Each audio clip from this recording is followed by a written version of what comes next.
আসসালামু আলাইকুম রহমতুল্লাহি ওবরাকাতুহু।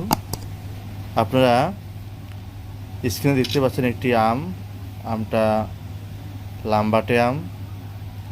এটা অনেকেই এই আমটা সম্পর্কে পরিচিত, অনেকে পরিচিত না।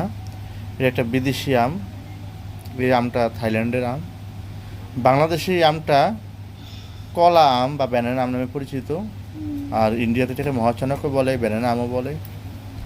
আমাদের নগর কৃষিতে, আমাদের বাগানে একটা গাছে অনেকগুলো আম ধরছে, সর্বশেষ 2টা আম টিকছে।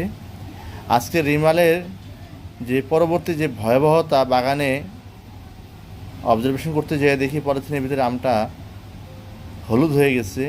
এই যে এই ধরনের হলুদ, পরে আমটা নিয়ে আসছি, আলহামদুলিল্লাহ আমটা পেয়েছি। নাহলে আজকে যদি আমি না যাইতাম তাহলে আমটা পরে হয়তো পচে যেত।